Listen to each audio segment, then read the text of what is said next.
Yo, what's going on, you guys? It's your boy, the FOOTI to the Big E, back again with another WWE pay-per-view prediction video. And I'm so glad that I've held this one off to literally the night before the pay-per-view, because if I had done it early like normal, I would not have got the big breaking news that has turned TLC into a must-see pay-per-view that cannot be missed by any WWE fan. So let's not waste no time, people. Let's get straight into this. So the first one I want to touch on is this one here between Emma and Asuka. Obviously, it's Asuka's debut on the main roster. She's joined the Raw brand, and you know what? They've done this match before. I think it was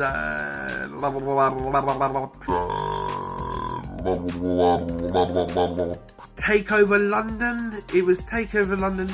Yeah, it was Takeover London, and it was a decent match at the time. Asuka was still fairly new with WWE fans. I think it was her second Takeover, because I'm sure she took on Dana Brooke in the first one. This was her second one, because it was when Emma and Dana Brooke were knocking around together on NXT. It was a really good matchup. I'm expecting the same on Sunday between Asuka and Emma. Emma really wants to prove that she is a big player in the women's revolution, and I think she is. She is right. She started it with Paige on NXT. Emma deserves a push. She's been around for years now through NXT and the main roster, and I know she's had her ups and downs, and things have happened outside, away from wrestling, and she's also had a lot of injuries that Vince isn't really too keen on wrestlers that have a lot of injuries, but Emma deserves a push. So hopefully they make Emma look strong, and they make Asuka look strong as well. We all know Asuka's going to get the win, and it should be a really, really good matchup as long as it lasts, people. So Asuka for the win over Emma, but I'm looking for Emma to put on a good display for herself, and it's one that I'm actually really looking forward to. So let's just move on, people. So the next one I want to touch on is this one here for the WWE Cruiserweight Championship. Enzo Amore taking on the newly crowned champion Kalisto. Now, I fully expect Enzo to get his title back in this one. Obviously, we all know what's gone down in the last couple of weeks, that it was originally supposed to be Neville versus Enzo. Neville didn't like the fact that the outcome was he was going to lose again, so Neville walked out of the company. Kalisto stepped in, and with it being Eddie Guerrero's birthday, they put the title on Kalisto. So I fully expect it to go back to Enzo Amore here at TLC. I could understand why Neville is PO'd with the WWE. You know, Neville has held the Cruiserweight division together for pretty much the whole year until Enzo has come over. Enzo is pretty much the top star now. He is the standout figure of 205 Live, and that's not a bad thing, because if you go back to last month when I done a video when he won the title, I said it was a good thing for the Cruiserweight division and it was a good thing for Enzo Amore. But the fact that, you know, you're just putting Neville on the wayside as soon as he arrives, you can't do that. Neville held the Cruiserweight division together while Enzo Amore was doing his programs down on Raw, so you can't really do that. So I'm going for Enzo to get the title back. It should be a decent matchup. You know, it is what it is. Kalisto can wrestle. Enzo is limited, but he's entertaining, so it should be a good matchup. Enzo Amore to be your new Cruiserweight champion, and let's just move on, people. So the next one I want to do, I'm going to stick with 205 Live, and it is the match with Cedric Alexander, Rich Swann, Brian Kendricks, and Jack Gallagher. Now, I don't know what to think about this match. It's great that they're all getting on a pay-per-view. It's great that they're all getting exposure.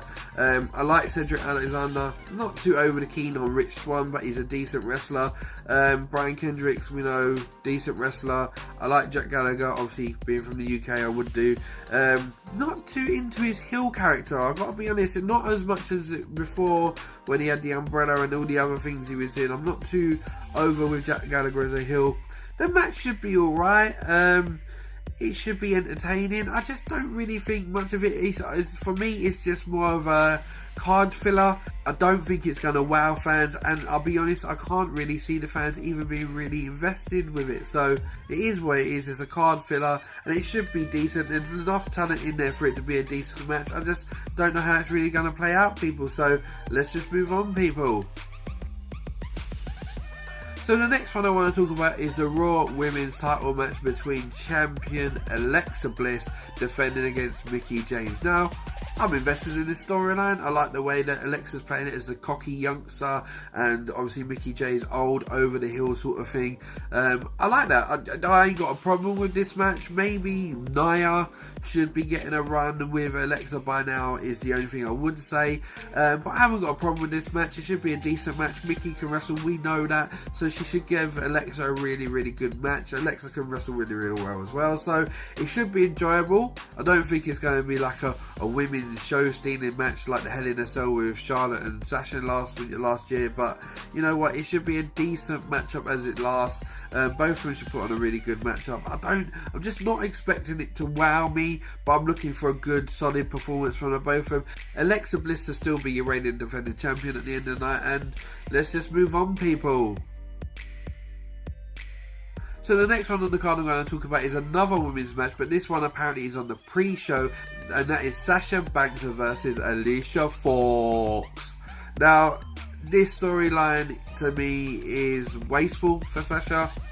You guys know how much I love Sasha Banks. I haven't really got nice things to say about it.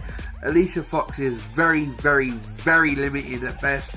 The matches really haven't been coming over well on Raw when they've been having them. I don't know why they're sticking it on the pre-show. Maybe it's just a way to get Sasha on the card. They should have moved Sasha onto the Bayley program by now, even if it meant turning Bayley heel.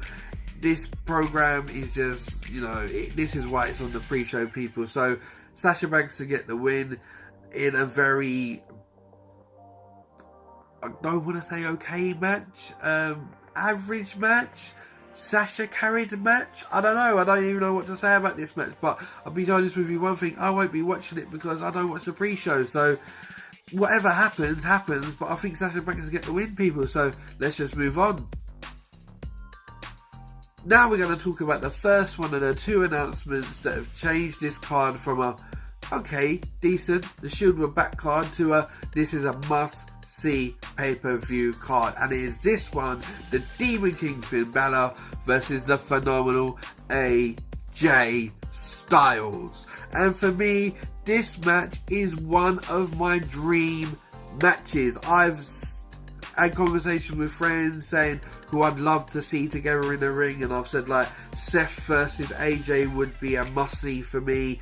Seth versus Nakamura is another one. AJ versus Nakamura, AJ versus Finn, Nakamura versus Finn. All these guys I'd love to see mix up together, and we're finally seeing it. I was really looking forward to Sister Abigail versus the Demon King. It was weird. I'm not gonna lie, it was weird, but I was looking forward to it. But you know what? I am looking forward to this so much more. Finn versus AJ is a WrestleMania main event matchup. These two, if WWE just throw it all out there and go, you know what guys, just go out there and tear the house down. These two could have such a awesome match. But will WWE do that? I don't think they will. Maybe they will. I don't know. Maybe they do want to draw interest back into it and breathe life into it. With obviously the card changes. Maybe they will just throw the rulebook out the window and go, guys, just go out there and tear the house down. These guys could tear the house down. I am going for a Demon King win though, is the only thing, with it being AJ over on a Raw show for one night only. I can't see them putting a SmackDown guy over a Raw guy, so I'm going for Finn Demon King Balor to be a winner over AJ Styles. But this for me, people, is pretty much stuff that dreams are made of, and if WWE let them do it, this match could be just magic. That's the only way you could describe it. It could be magic, and I'm really, really looking forward to this must-see match. For me, I don't care about the rest of the pay-per-view. It is this match, but I'm going for Demon King Finn Balor to win over the phenomenal AJ Styles in a phenomenal, phenomenal matchup, people. So let's just move on. So the next one is the second one of the huge announcement, that is Roman Reigns is out. There is no more Shield reunion, but Roman Reigns has been replaced by Kurt Angle. It will be Kurt Angle, the Olympic gold medalist, teaming up with Dean Ambrose, Seth Rollins to take on The Miz, Sheamus and Cesaro, Braun Strowman and Kane. Now, I'll be honest with you, I didn't know what to make of this matchup between The Shield versus Sheamus, Cesaro, Miz, Braun Strowman and Kane. Obviously, it was great to have The Shield back. I love The Shield. I don't like Roman. I love The Shield, but it was just like, why is The Shield taking on so many guys? Like, originally I thought, you know, maybe they're putting Braun Strowman in it to make, you know, the team look stronger so The Shield just don't run through him. And then I was like, okay, so why they added Kane? They're obviously going to use the links of Roman beating The Undertaker at WrestleMania. It was like, has Kane now been put in to be the fall guy? And that's pretty much what it was for me. I thought, okay, Kane's going to be the guy that's, you know, going to lose the match for the team, and because they're going to want to keep Braun strong because they've been like building Braun up all year. They maybe obviously want to do The Miz.